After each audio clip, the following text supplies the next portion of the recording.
Hello, everyone, and welcome to another episode of DeepBrief podcast. This is our third episode. My name is Kutalani Kumalo. It's really exciting to be with you here today. For those of you who are joining us for the first time, DeepBrief podcast is a place that we are curating and creating for the purposes of leaving the communications and advertising, marketing, PR, this entire industry, leaving it better than we found it. So today we're having a really deep and meaningful conversation about who we are as individuals at the core of ourselves and how our values work for us or against us, particularly in our professional environments, but also how we respond to the values of the organizations that we live and work in. Is there conflict? Are we aligned? Are we in the right places and in right professional environments that support our own personal values? Or are we finding ourselves consistently at odds with each other? I have a guest with me today. I'm very excited to welcome Nolwazi Mwabi to our conversation. Nolwazi, you're welcome to DeepBrief podcast. Thank you. You know, in the work that we do, you find that you walk into a meeting and sometimes you meet a client, and my interaction or my feeling in meeting you was like, man, this should be my friend.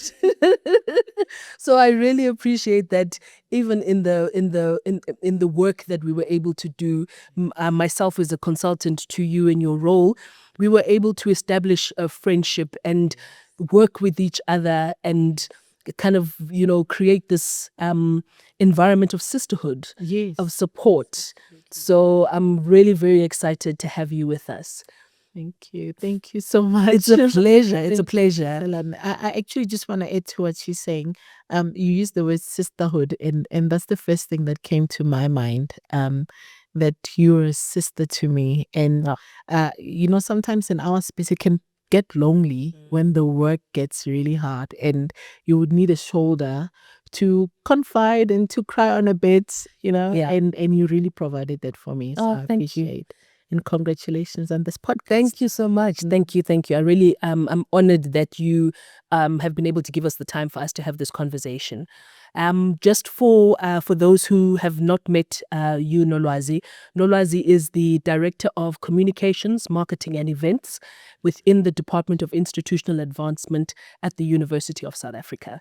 I like the name of the department, the institutional advancement, because it speaks to so many different responsibilities that one would have to not just protect and nurture the reputation, but advance it and take it beyond that which. And I think at the core of what DeepBrief is, it's about leaving this industry better than we found it, and in a way advancing it.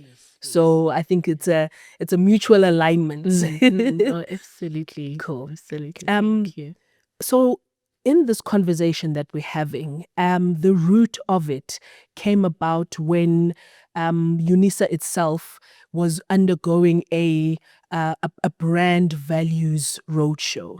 And while it wasn't at the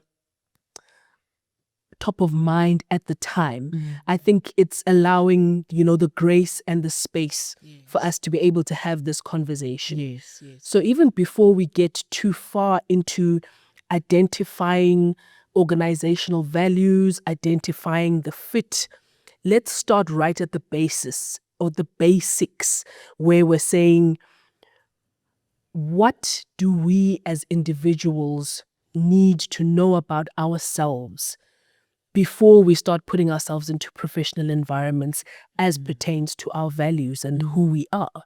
What would you consider to be some of those important elements?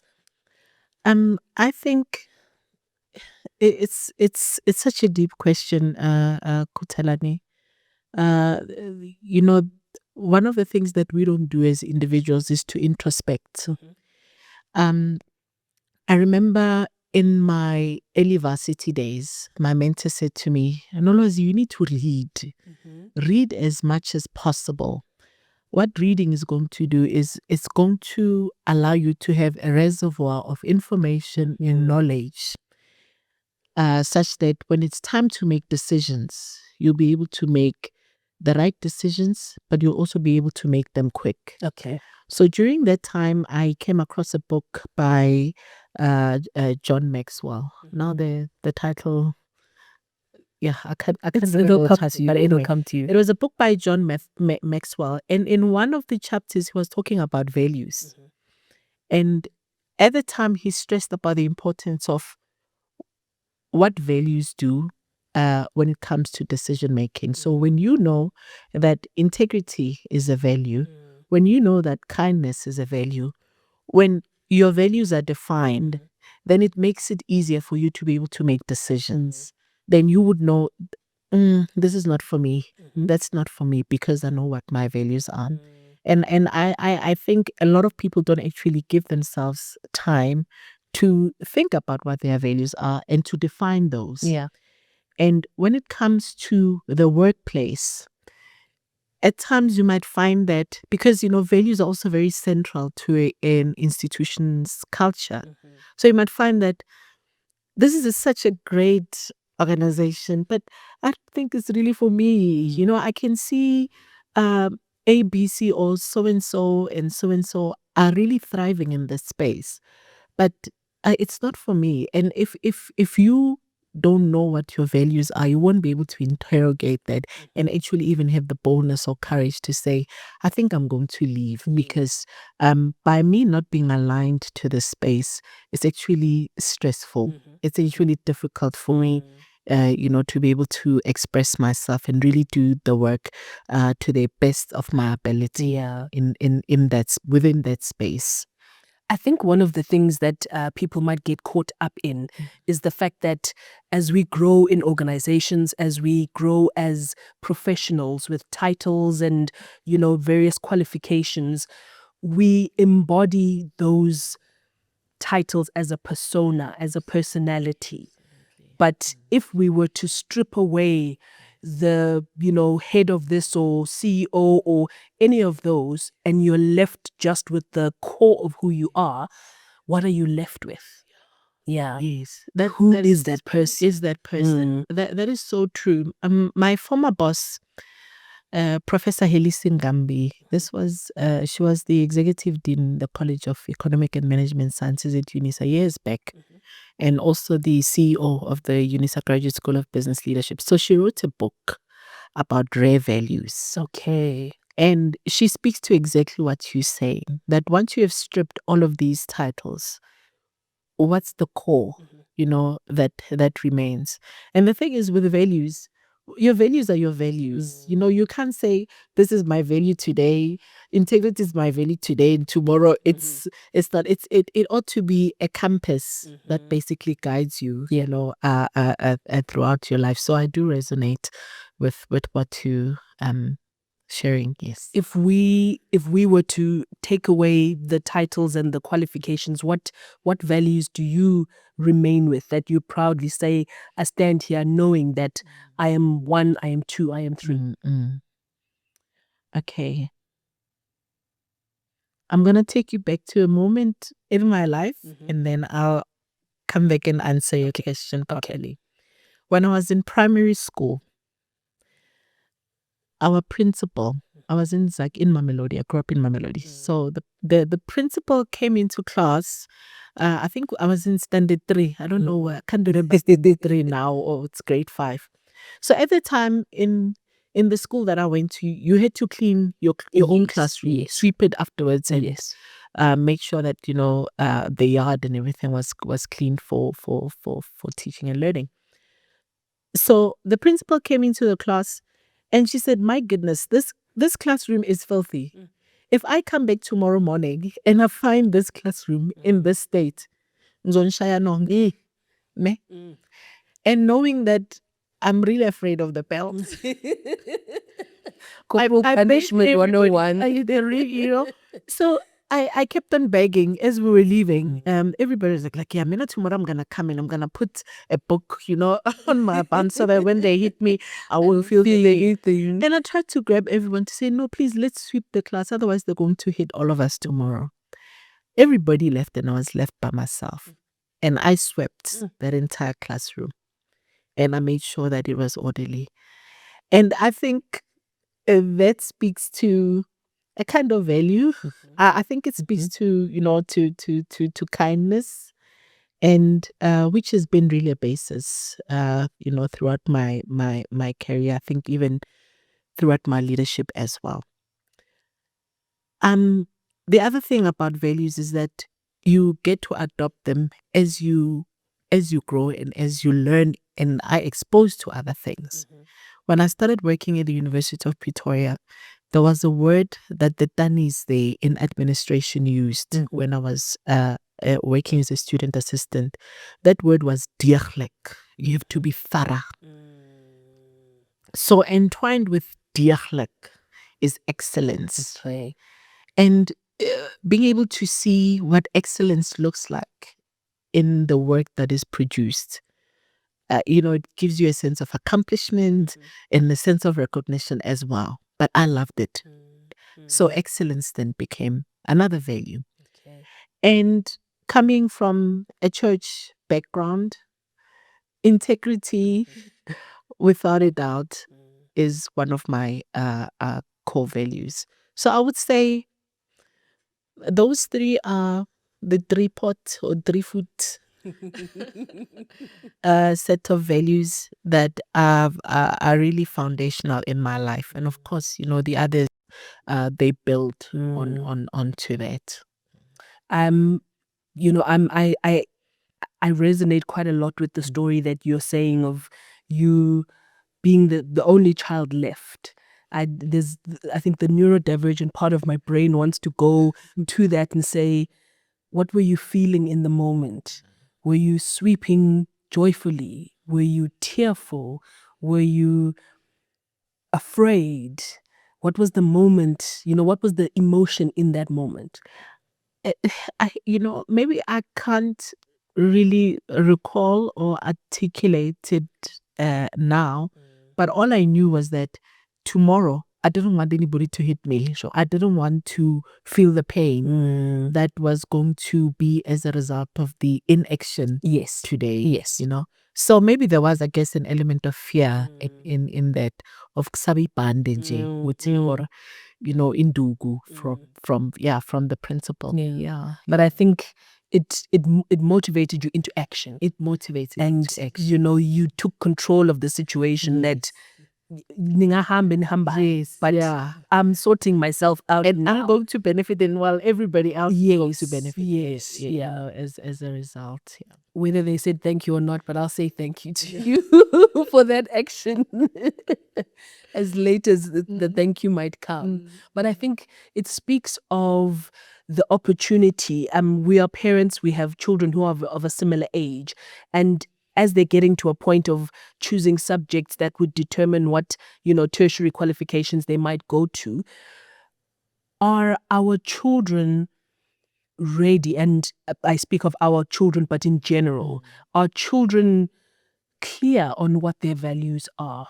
Are we instilling them as directly as we could as parents, so that when they get to these points, these critical points of making big decisions, that they are motivated or they are supported by a strong value system? What have you found, or what have you seen? I think that's actually quite a challenge, Kutalani, not just to me, but I'm sure also to many parents and even, the audience, that we are not intentional when it comes to speaking even about values and having a conversation that this does not belong to you. In our household, we don't take things that belong to other children or to other people. Yes. Without their permission or whatever, So we can have a conversation around that, but we don't necessarily define it as values. And perhaps that's where sometimes we miss it, by not being clear that this is what values are. I think, of course, with children, they model the behavior that they see from the parents. So I guess if they don't hear any foul language in the house, they would know that this is not the house where you can just say any word and you think that it will be fine. But what you're saying is actually challenging me to have a conversation specifically, intently on values to see where they are at in terms of their understanding of what values are. Yeah. Sometimes we delegate that responsibilities to teachers. And it's only when you see a report card where there's a narrative about the character of your child, that's when you say, oh, okay, at least I think I'm on the right track. Yes. You know, but that's risky, I think, in this day and age. And I'm saying this now based on the question that you've posed. I'm thinking holidays are coming up now. There's actually a great opportunity for us to have this conversation, even at home. I didn't really get to talk or define or understand what values were up until I read that book by John Maxwell. But there was something that was ingrained in terms of character and personality from my upbringing. It's only at a later stage that I've got to have it defined as values. But what we're talking about right now is actually an eye-opener in that it can be defined at an earlier stage, and children can grow up also to understand that these are the different values that one can adopt. And as a parent, we are there to hone and guide and, advise. When I've told my boss 16 years ago that I was pregnant and I would need maternity leave, one of the things he said to me, shout out to Lyndon Barnes, is that as a parent, as you raise your child, it's almost like cooking a soup. You'll put in your onions, your tomatoes, your carrots, potatoes, whatever it is. You'll put in a bit of spice and salt and pepper, but you won't know how good the soup is until it's time to serve and eat. So he was like, you need to put your heart into all of these ingredients that you're putting into raising this child. And those are the ingredients of the values, of kindness, of consideration, of, all of those things that we want our children to be brought up with understanding. But I think South Africa, as a very culturally diverse and rich country, there is a lot that our children learn from interaction with other children, in school, in church, in, sporting activities.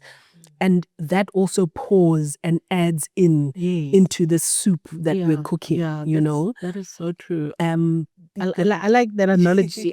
You just reminded me of something.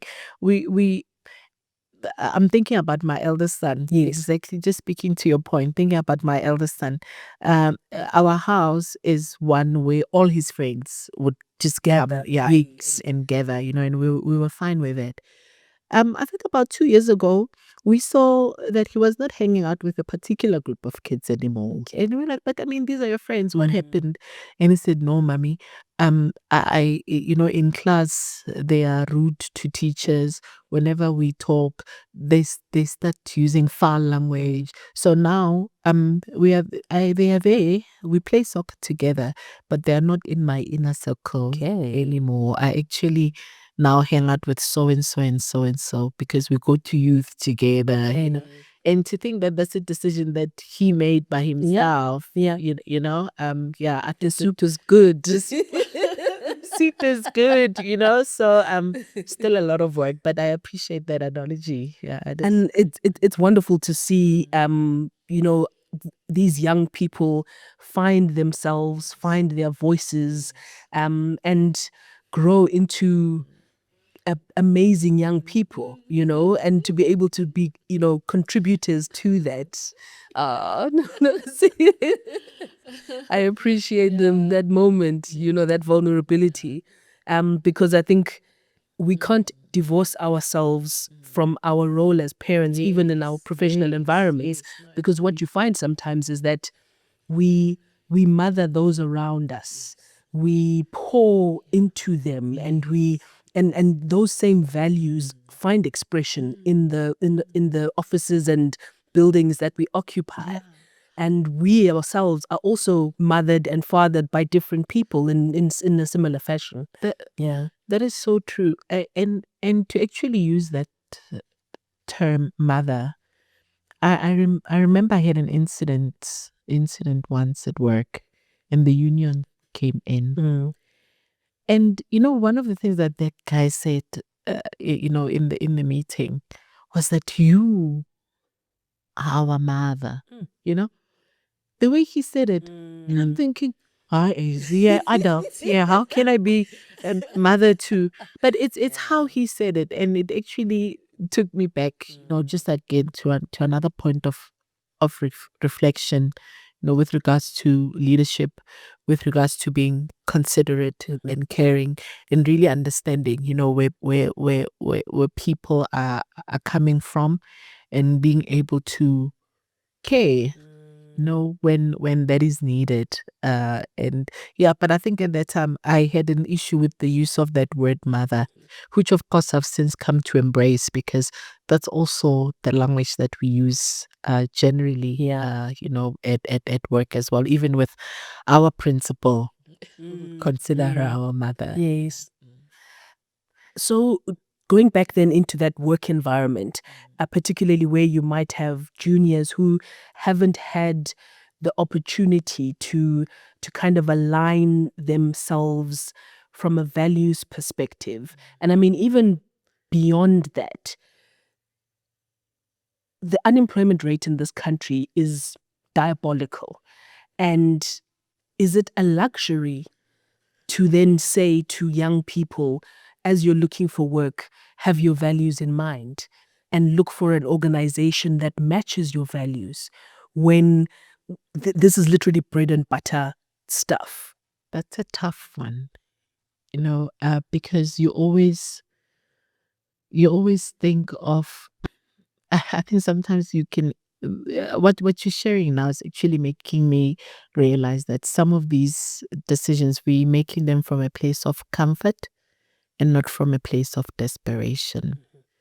When I was saying earlier that I grew up in the church, there's certain principles which, regardless of how tough circumstances are, there's just spaces where I would not go and look for work, regardless of the desperation. And this is because of what has been deeply ingrained in terms of my beliefs. And the challenge now, though, as you say, is with the high unemployment rate and with hunger at your door, it's not even a question of values. And I can't believe I'm saying this, it's not even a question of values. For some people, it's more a question of survival. And from where I'm sitting, I would still say not survival at the expense of compromising what you truly believe in, because it might offer relief in terms of your physical nurturing for now. But the fact that you are perhaps in that space, not out of your own will, you're in an environment or you're in a job where you're only doing it because you're looking at your immediate needs. Yes. But the long-term repercussions in terms of the wound that would have been created, or maybe the hollowness that this would have dug, into your soul, healing that is actually going to be far worse than the immediate relief. Our government, at this stage, is offering, yes, it's your SASA and your grants here and there, which offer some relief. So I'm actually challenged by what you saying, because I would stand and say, never compromise your values, regardless of whatever expense. Yeah. I tend to agree with that. And I think it was crystallized for me many years ago, where I was quite young and a friend of mine who is a creative was struggling to find work in the creative space. And he turned to one of his uncles, for advice. Should I, look for any work just to be able to put food on the table. And his uncle said to him that you are a creative and your creativity is going to be stifled and that flame will be put out if you just go and take whatever comes your way. Wait, it's going to be an uncomfortable wait, but believe in yourself and believe that you will find the opportunity that you're looking for so that your creativity can find full expression. Yes. And at the time, I was surprised by that because I thought, would I have received similar direction or advice from, anyone I might have turned to? Or is it practical when you are thinking about what's our next meal, when you are thinking about some of those real core fundamentals? But I think that's where the opportunity for our young people to consider, entrepreneurial pursuits really, comes into play. So that you are able to put food on the table without compromising your soul. Your soul. And I think that's for me, it's actually more on that aspect of compromising your soul. I mean, there's other jobs that you can just get in the meantime. Yes.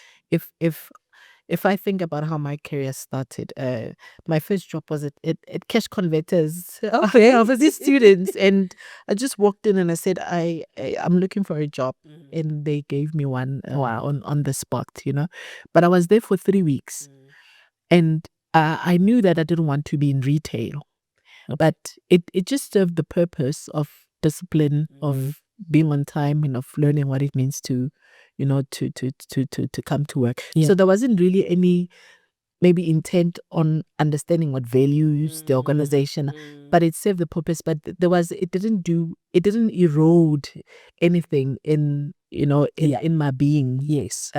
So of course I continued to work and so forth and so forth. It's only when I got to another environment, which was a great work environment, lovely organization, great perks and benefits. But because I knew now which environment I belonged in, then, that culture, the values in that space, I was able to say, no, this is not for me. I enjoy driving the car. I enjoy being in the finest hotels and eating food that I've never eaten before, being exposed to all of this. But it's not for me. And I'm going to pull back and go into a space that aligns more with my personal brand and with the values that I believe in. So in order to get to a point where, it's abundantly clear to you that this is not an environment that, matches my, core value system and dynamic, where does a person begin in defining their own values? And how much of my values do I bring with me when I come to work? Because there is granted it might be a school of thought, an older school of thought, but that when you come to work, you leave personality and stuff at the door. You come in, you just do what needs to be done, and then you can pick up your personality on the way out when you go home. Not in this day and age, Mama 2K will show you flames. They will bring it whether you like it or not. So when we go back to the conversation of knowing yourself, we don't invest enough time in getting to know ourselves. We are carried by the wind of society, of social norms, of changing this and changing that. But we find that most of the time we're not grounded. So as a result, people don't know who they are. They don't know what they believe in, because today they believe in this, tomorrow they believe in something else, And for me, my faith played a lot in anchoring who I am, in such a way that whenever I would read maybe other material that is just secular, I would know what I would take, which is meat, and let go of what is bone, in that material. So having such conversations reading a lot, as I said, my previous mentor, used to encourage me to do that. I think with just like with anything, you gotta get information. Okay. So with me, as I said, it it was really the foundation that I have in my faith, which served as an anchor. And as a result of that, being able to read, uh, maybe being in spaces or attending, uh, uh, be it workshops or whatever, that teach. They don't necessarily teach about values, but whatever you learn from there, you know that this is for me and this is not for me. As one grows by reading, you get to it gets to expose who you really are, and what is it that you like, what you don't like, interrogating yourself with such questions. And I think that's key, really, to one being able to know what is it that they believe in, or what is it that they don't believe in, what is it that they like, or what it is that they don't like. So I think it's important that people actually give themselves time. I think young people, it's important that you give yourself time to think about who you are. What is it that you like? What is it that you don't like? What is it that you believe in? What is it that you don't believe in? And actually surround yourself with more of those who affirm your beliefs, so that you can grow in those more, Yeah. Yeah. What you're saying kind of reminds me, and I know I'm not necessarily saying it accurately, but if you don't believe in something, or if you're not clear on what your belief systems are, you'll kind of just stand for everything Absolutely. that's presented to you. Yes. And I think that's where that example of your son kind of being clear that this is not how I roll. Yes. This is not what I do. This is not what Yes. I am and comfortable with being part of by association.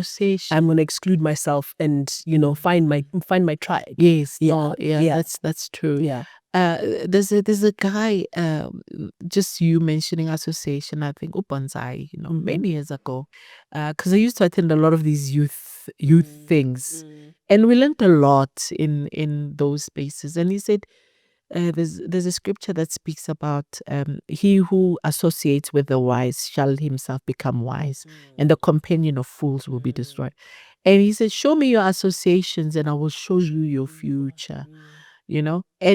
And those associations, it's not just people, it's books, it's the material that you read, it's the material that you watch, it's the material that you listen to. All of these, they actually sort of feed into your soul or into your heart and shape the people that we become. So in that kind of definition of our value system, are our values permanent, or can they change as we change? My belief is values are, I don't know if they change per se, because in their essence, I believe values ought to be good. So we can't have corruption as a value. I think it's counter the essence of what a value ought to be. DNA of The what values. DNA of what a value should be. So ideally, values, they don't erode.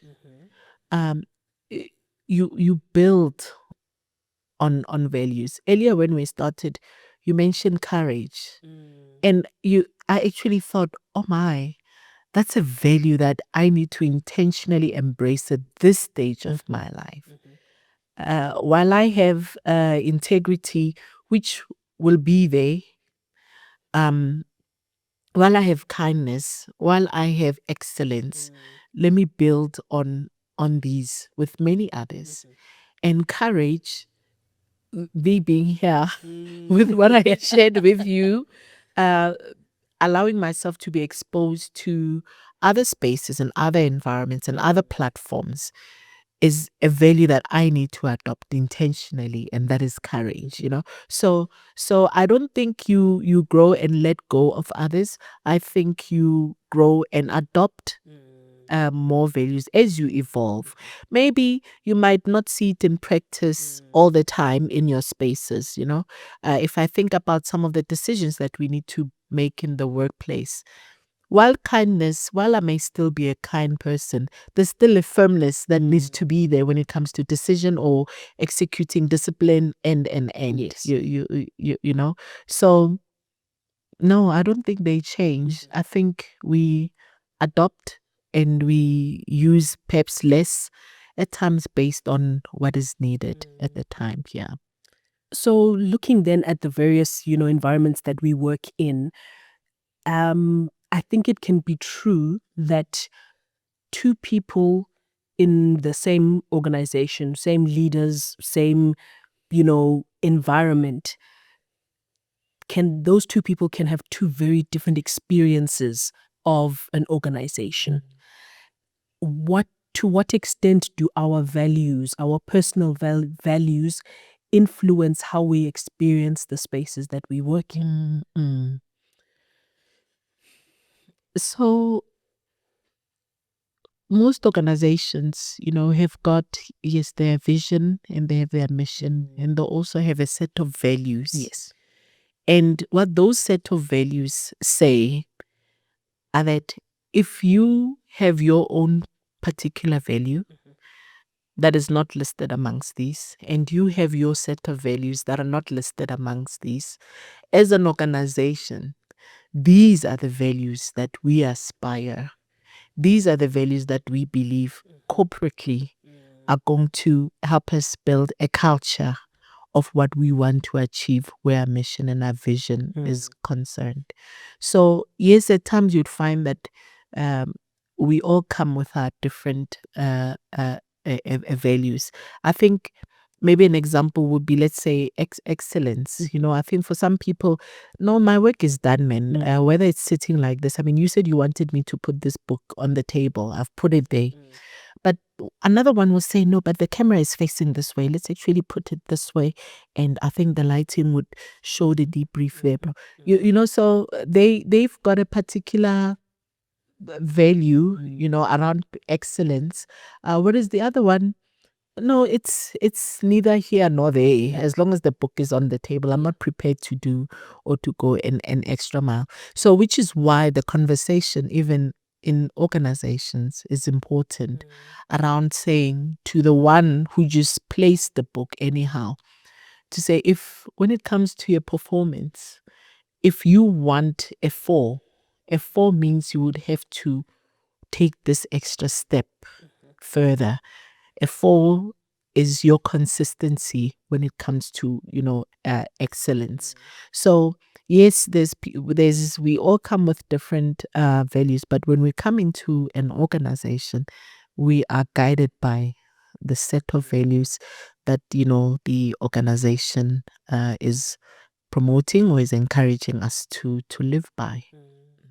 How do you tell when I suppose you've actually just said it, that when a person is operating in their value mold, it's those little things that kind of just demonstrate that a person has gone the extra mile. Yes. There's a little bit more of themselves that's being put into their work. I mentioned in, I think it must have been the first episode of this podcast, that my very first manager, Elaine, had trained me from right from the bare minimum, and really poured a lot of herself into me. And one of the things she said to me maybe 18 or so months into work was that you now understand the how. You can do it, you're proficient, you're capable. But what's missing is your essence. So she said to me, I'm tasking you to put yourself into the work. Yeah. And I was just like, really? Which part of me needs to show up? But that has stayed with me my whole career. Yes. That we can all write a press release, or we can all do this document or a report. But what part of you are you leaving on the table? Yes. Because that's what people will resonate with. Absolutely. Yeah. That is so true. Remember earlier when I was talking about diachlek? Yes. And sometimes you don't realize it up until you put two of the same, supposedly, next to each other. I was responsible for graduations at the University of Pretoria at that time. And I went to attend the graduation ceremony of another institution. And what I saw, it shocked me, because here was the the book with the different names of who'll be graduating, and it was zigzagging like this. And at that time, I remembered Mrs. Custons, who she would be part of the procession, and she would then take the program, the program, to see if all the names were in bold, to see if those who got their degrees with distinction had a star, next to their names. And when I compared it to that ceremony, they were making whispers, with distinction, meaning that it was not marked in the book, So sometimes you're able to see the value of that when it's compared, to another, maybe of the same, in a different space. And again, I also recall, and I don't know where this would fit in the conversation, because there is, that affirmation that would come based on the excellent work that we have done. Yes. But it starts building something on the inside of you, maybe a little bit of I don't want to say pride, perhaps for a lack of better word. You've been doing this and you've done it so excellently. When you now need to ascend into a position of leadership, and you need to start delegating what you used to do to someone else, instead of delegating and showing or teaching them how they ought to do it in an excellent manner, you still hold on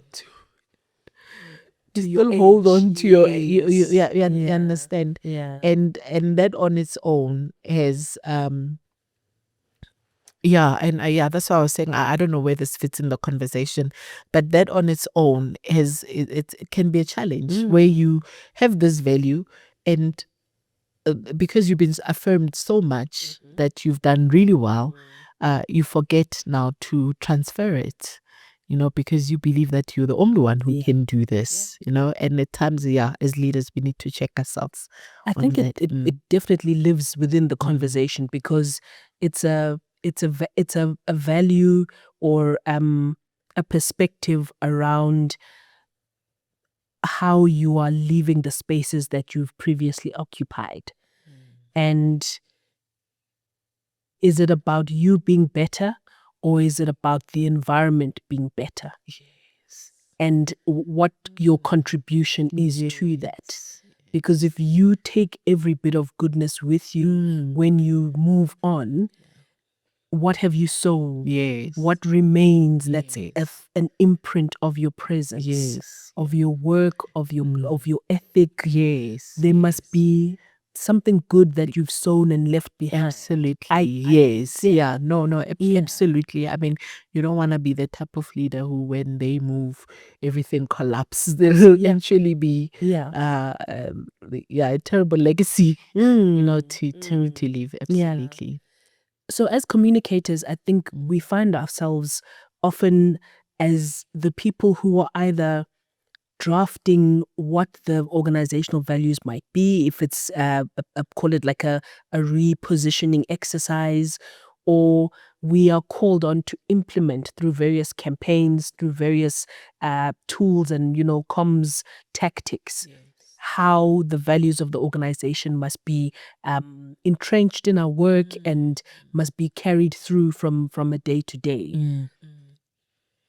can we effectively do that if we don't buy into those values? Can it just be like a whitewashed exercise that just says slapdash, it's good enough, let's go, if we really don't believe it? Yeah.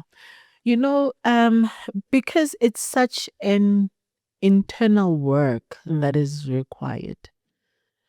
You can't do a campaign today and expect people to adopt those values the following day. So there needs to be consistency, not just in the talk, but in the work. So when you have a campaign that cuts across multiple functional areas of the organization around values. So if we're going to talk about meetings that start with a values moment, something that I learned at the CSRR and which we still continue with my leadership at UNISA. We have a conversation about what the institution's values are and how do they find expression in our day-to-day work. Yeah. So that is one part. And then having another conversation with HR where this is embedded in the performance agreements, in the what do you call the performance agreement, the contracting for your performance throughout the year.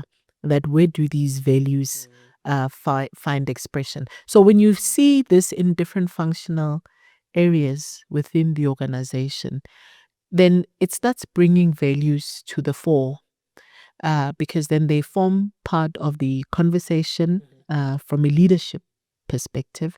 They start forming part of the conversation in your day-to-day. And over time, perhaps even maybe 3 to 5 years after you started the campaign, will you then start seeing, perhaps the fruit, the change in attitude, because all of it is an internal work. Yeah. Because when you say from now on we want excellence, and people think excellence is having done one assignment and then at the end of the day they expect a score of 5 out of 5 for their performance agreement. Whereas we're talking about a consistent way of doing things that is of an excellent, standard. Yes. And but instilling that culture has got the time variable, the time element really attached to it. I'm glad that you bring in the conversations with HR because this question, I think it borders on comms and HR in that when we have positions to be filled, we are hiring based on skill, experience, qualification. But when we look sometimes at who we keep, are we keeping people based on values and not necessarily based on, why we hired them? Is a person with integrity and that culture of excellence more valuable to the organization than possibly the one who comes with, more experience or, more qualifications? And does that, kind of create a double standard of sorts, or is it just the way it is? I think, companies that take values seriously, they would have that, they would be mindful of such hires. But it's not necessarily the case in maybe even corporate South Africa or even in government or, we're looking at how beautiful your CV looks like, how you presented yourself, during the meeting. My husband is in finance, and he said during one of the psychometric assessments, it was clear that the person that they wanted to hire, there was a red factor. He said, no, you can tell that there's a flickering red light around this person's ethics. And he's coming into a finance space. But he had done so well in the other variables, and it's something else that he had raised, saying that, I mean, this is what our space requires. But at that time, they went on ahead with the appointment, which they regretted 6 months later. Because with so many with controls set in place and a person overriding, it really puts the company in jeopardy. But these are not the conversations that we're having, and there's actually still a lot of work that needs to be done, around that. I look at my own experiences in various positions where I, have jumped around, at some point from one job to another. But within that, I've always been able to go back to some of those jobs, to some of those companies. And I believe the only reason I've been able to do that is because of that value system, that they hopefully appreciate whatever I would bring, but also because of how I've always positioned myself as a person who starts the way I want to end. So the very first day when I come into an organization, my last day must mirror that first day. And I remember once, having a client event on my last day. And we had to be up at the airport. It was an airline flying into South Africa for the first time. And it was like 3:00 in the morning. It was a very awkward event, to be managing. But I remember thinking that I was going to give my very best on that day, even though it was my last day. I was the first person there. I was the last one to leave. I did all of the things I would have done had it been my very first day. We need to learn from you.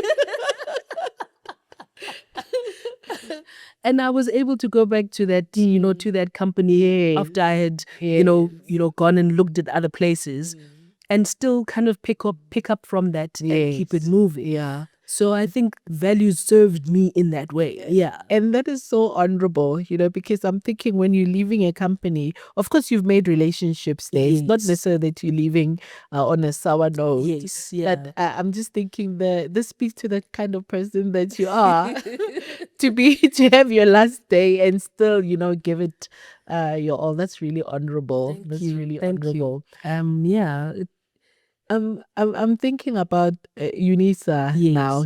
Yesterday I was actually saying to someone, because they were asking me, was it an intern? Oh no, we were having interviews, and they wanted to know what my experience has been, and how long I've been with UNISA. And I said I first joined UNISA in 2006, and I stayed there for 6 months because I had another opportunity that came in, which I felt I really could not forgo, And then I came back to UNISA 2 years later, and I stayed at UNISA for 6 years. And I said, at that time, UNISA was my home. It was my healing place, after coming back from this other company. And I got there, and both my kids were born during that 6-year period. I was able to take maternity leave, and it was really just a peaceful, great transition. And then I left for 8 years, and I'm back now, because not just I believe in what the institution stands for overall. That's why it makes it easier, of course, because this is aligned to my personal values, aligned to my personal brand in terms of what the university wants to achieve. And even the other company with the CSR as well, the research that we're doing there to improve the quality of lives of people, that also resonated. So sometimes it's such also, that makes one want to serve with excellence, because you don't even see this serving. You're just blending in because this is just so well aligned with who you are at the core. Yeah. And I wonder if the word impact is what we might use to describe that feeling or that experience of somebody's values. Do we leave an impact? Do we make an impact? And is that impact, part of our values? If we think when a leader transitions out of a position and you have that farewell, tea or lunch, and everybody has this sense of, wow, this person was great. It's a loss that that they're leaving, but we wish them well. Yeah. Is impact the right word to describe as a measure of their values? I think it is, because you know what what automatically happens after that when you have been under the leadership of a great person. You would want to continue doing things the way they would have done them. Yeah, they would have done them, and sometimes because you admire that person and you admire their leadership and you admire their influence as well, you don't even think twice about what would have been my approach. So you find yourself already immersed in how they do things. So yes, impact, definitely. But also the same goes for a leader who impacted you otherwise, because then you would have been left bleeding. And maybe the impact would have been a team that was once that used to work in cohesion, and the leader came and the impact was so terrible that now they left fragments. So that is, I like what you said when you were talking earlier about arriving in an environment and carrying that through to your last day. That speaks to the impact as well. So when we then look at what our value systems are in relation to the spaces that we work in, where or how do we identify if there is a crack in the system, if I can call it that, in terms of where my values start and end and how they align with the organization's values? So an organization is made up of people, ne? And I always believe that everything rises and falls on leadership. So if you are in a space where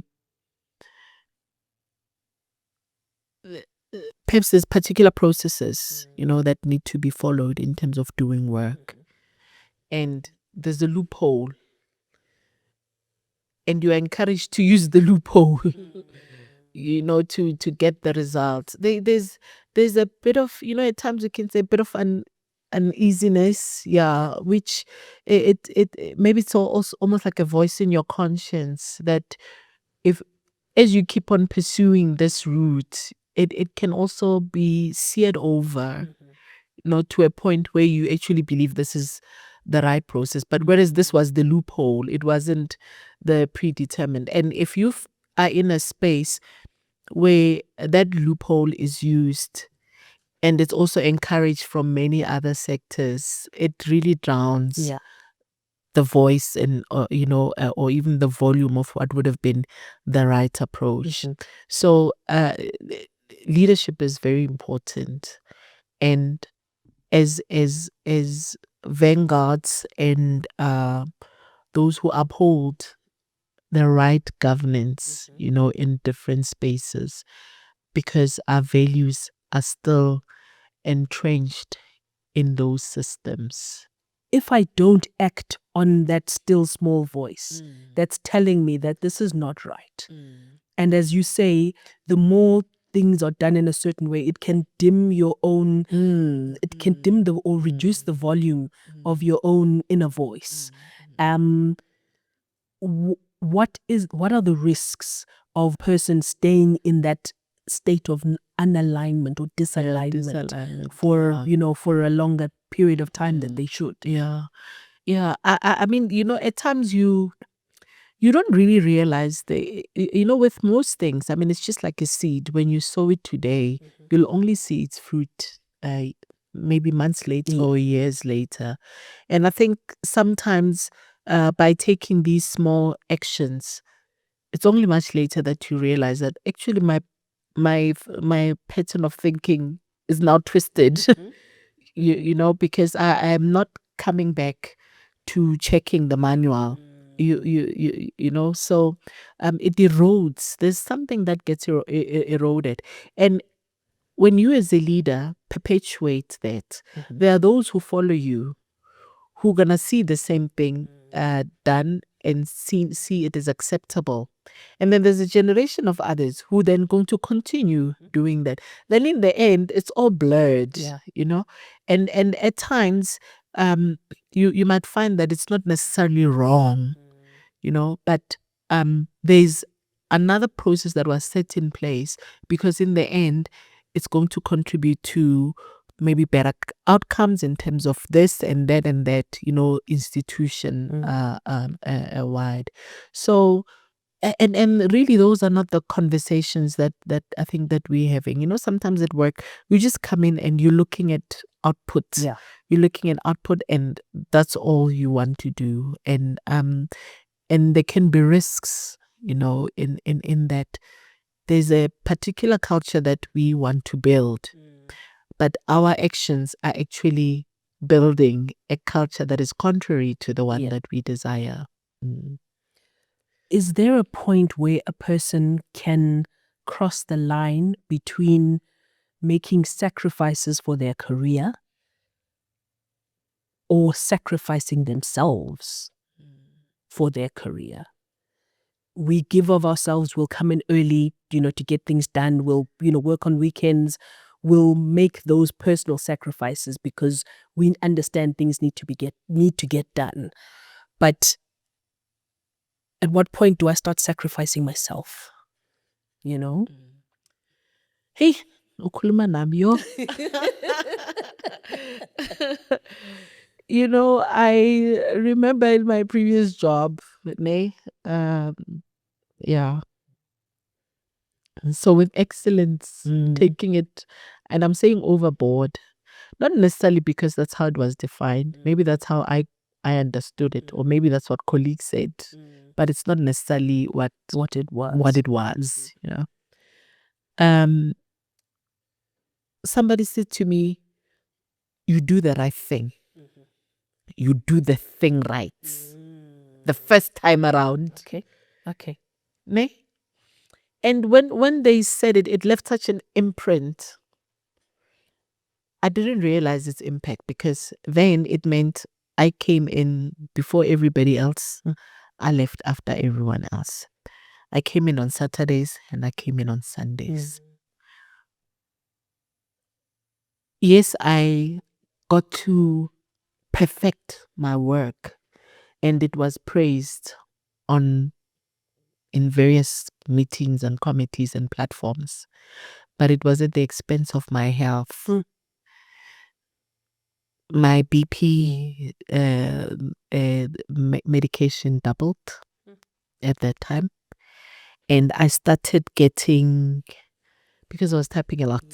Carpal tunnel. Yes. So there were these pinches I would get. And also during that time, especially with my eldest, I felt like there's a time in Amani's life that, you know, I missed out on because I was so focused. Were there rewards at a later stage? Yes, there were. So then I got a coach and we just started having conversations around work, especially as I was, you know, moving into more senior positions and, you know, being made to understand that this is not sustainable. It's not sustainable and you need to start finding ways to compartmentalize your life and allocate time to these responsibilities and so forth. Learning to delegate here and delegate there and delegate there. So one of the things that we practice now with my team is when anybody goes on leave, please don't call that person. Bina, Louise, you know, if you're going to go and leave, what needs to be done? Okay, who's going to take care of it? What do you need me to take care of? And let it be so that you can be on leave and fully rest. we're not there yet. We're not 100% there yet with everyone. I know some of my team members are gonna say, "No, that's not true. It doesn't happen for me." But but we have that conversation that we'll get there because there's a great contribution that you're making to the team, and you need to impart more of what you do and your skill, so that we don't get to bother you. And so right now, I'm in a different space where when I'm in the office, I'm present. I'm really present. And if I want to work extra, it's because I want to. Yeah. I can say, "Oh, I'm going to be free this weekend. I actually want to use the Saturday to work extra."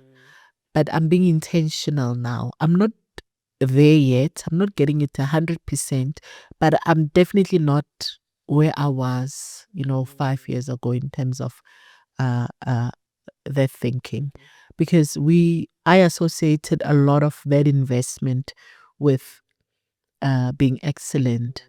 But it's really, some of it hasn't been. In other cases, it's just not working smarter. Yes. Or not sharing the load, or not bringing others into your space so that you actually carry this thing, to together. So it is a journey. I think in our final thought, for the person who understands after this conversation that maybe I'm in a conflicted environment, maybe this is no longer where I need to be. I have ADHD, so I'm that person who I'll wake up tomorrow and if the decision is made, I'll resign, no plan.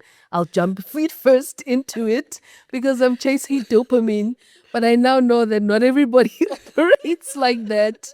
And a lot of people are a lot more strategic about those kinds of decisions.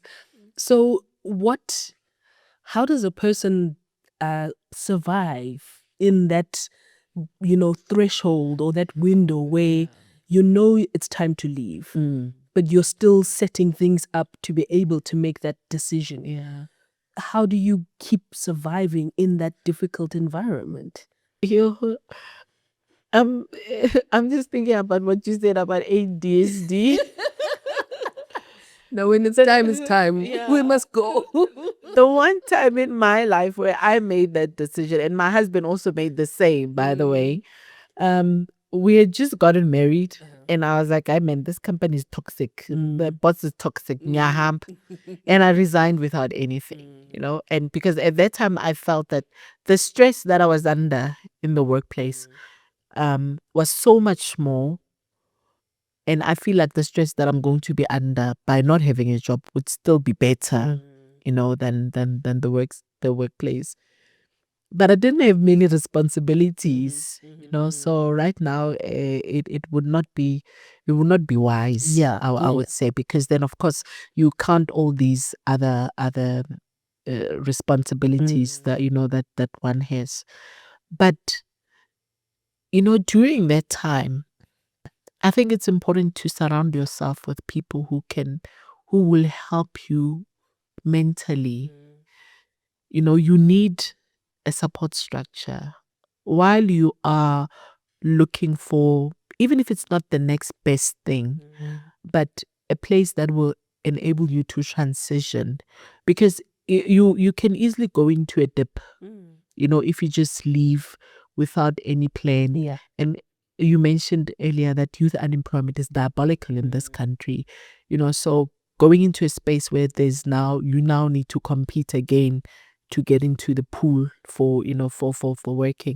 So it's important to have a support structure where you can have authentic conversations about perhaps how you're feeling at that state, and having people who can anchor you mentally to say, look at things this way while you're on your way to transiting, or while you're in transit, while you're on your way to exit. Think about the income that you're receiving now, perhaps. Think about this space and this space, and then your decision would not just be emotional. Yeah. So that when you leave, even if you still decide to leave after all of that, at least there's some deep consideration, that one would have made. Okay. So in closing off, if our listeners, viewers, need to, maybe go through the process of refining their own value system, what would you say would be important for them to remember about our value systems? And I'm saying this based on the conversation that we had today. It brought much reflection even for myself. It's important to write down your values because then you can see what they are. You're able to define what they are. And because values are our anchor, it makes it easy to see when there's a thought, there's an idea, there's a push for you to act perhaps in a particular way that is not aligned to your values. It's easy for you to be able to say no or to agree to it because you know that you have defined your values. So the first step would be to write them down, know what they are, articulate them, live them, and also based on the conversation that we have, allow your values to grow. I told you that I've adopted a new value based on where I am in this stage. And that becomes an evolving but also reflective pursuit for one. Thank you. Thank you so much. That was a wonderful conversation, reflective for you, but also for myself, because I'm thinking, I also want to have the conversation with my daughter about, giving her the language that she would need to allow herself to define her own values, but also looking at my own values, systems and how I work, how I operate, how I show up, all of those elements. And I genuinely hope that this space that we've created on DeepBrief is one that you'll always feel welcome in. And we would love to have you, for another conversation for a part 2. Please pass our love and regards to the entire team. I know they work hard and they do a lot of excellent work. So you can be proud that you are in the company of a really good team. Thank you. Thank you so much for the invitation. I'm really glad that we had the conversation. It was really thought-provoking for me. And thank you also, if I think about where we come from also on the conversation of values and with the team, you helped us curate and shape that. And when we went to the different regions to talk to our employees about the importance of values and living them and how they contribute to shaping the brand and the reputation, impacting the reputation of UNISA, those were really great conversations and which we are still working on, and appreciate that you actually walked that journey with us. And thank you so much. It's my pleasure. Thank you for joining us. It's a wrap for today. We hope that you'll stay tuned for our next episodes.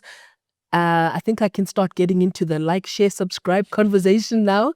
We really hope that you do want to keep coming back to DeepBrief. We appreciate your attention. We appreciate your insights.